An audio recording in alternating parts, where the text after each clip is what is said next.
कभी सोचा है कि स्टैटिस्टिक्स यानी सांख्यिकी हमारी रोजमर्रा की जिंदगी को असल में कैसे कंट्रोल करती है? मौसम का हाल बताने से लेकर हमारे फोन पर दिखने वाले विज्ञापनों तक ये एक ऐसी ताकत है जो दिखती नहीं पर है बहुत पावरफुल। चलिए आज इसी ताकत के रहस्यों को समझने की कोशिश करते हैं। जरा इस सवाल पे सोचिए तो, शायद हमें इसका एहसास भी नहीं होता है ना, पर हम सब हर दिन जाने अनजाने में एक स्टैटिस्टिशियन की तरह ही तो काम करते हैं। आइए देखते हैं कि हम असल में डेटा का इस्तेमाल करते कैसे हैं। तो चलिए इस विषय की गहराई में उतरते हैं।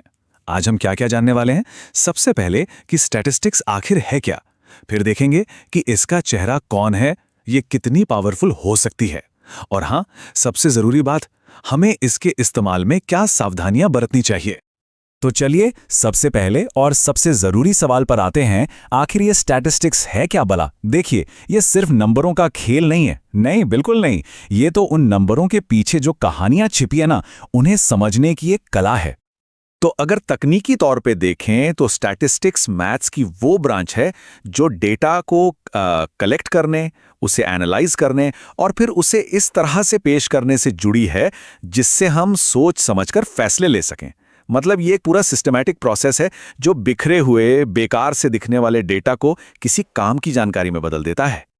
इसे ऐसे भी समझ सकते हैं कि स्टैटिस्टिक्स एक तरह से एक भाषा है। हाँ, एक लैंग्वेज, एक ऐसी भाषा जो हमें इस कॉम्प्लेक्स दुनिया को समझने में मदद करती है। ये हमें, आप कह सकते हैं, शोर के बीच में से संगीत पहचानने में मदद करती है ना? कमाल की बात। अच्छा, अब जब हमें यह समझ आ गया है कि स्टैटिस्टिक्स है क्या, तो चलिए उस इंसान से मिलते हैं जिसने भारत में डेटा की दुनिया की नींव रखी। एक ऐसा विजनरी जिसने देश की प्लानिंग और डेवलपमेंट को एक बिल्कुल नई दिशा दी। ये हैं प्रोफेसर प्रशांत चंद्र महलनोबिस। इन्हें ही मॉडर्न इंडियन स्टैटिस्टिक्स का जनक माना जाता है। असल में इन्होंने ही भारत में डेटा बेस्ड प्लानिंग की नींव रखी।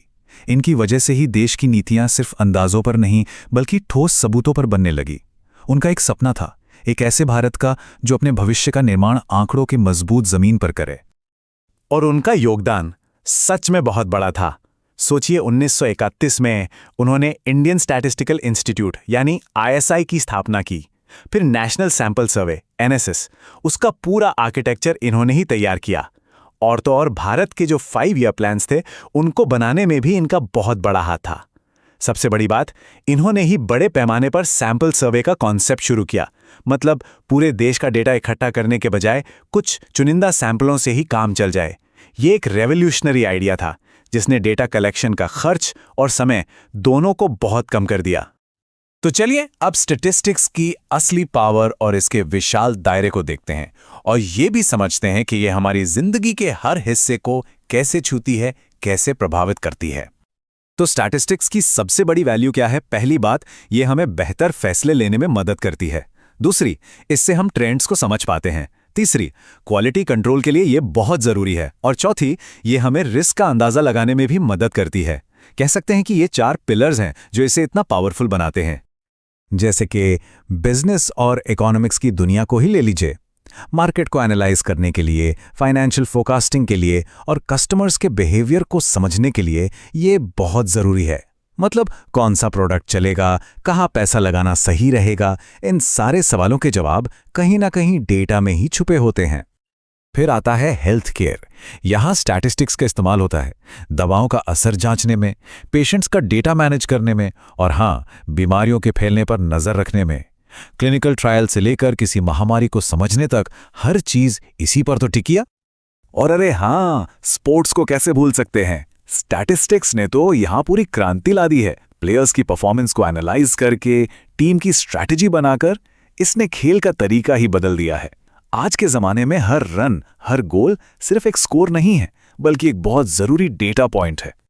सरकारों के लिए तो ये और भी ज्यादा जरूरी हो जाता है, चाहे वो जनगणना हो या शहरों की प्लानिंग या फिर कोई नई पॉलिसी बनाना।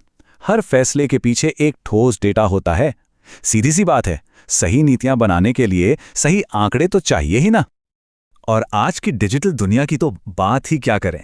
ये मशीन लर्निंग एल्गोरिदम्स और बिग डेटा प्रोसेसिंग की तो रीढ़ की हड्डी है।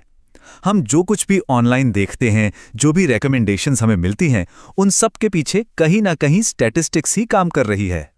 तो हमने स्टैटिस्टिक्स की ताकत तो देख ली, है ना?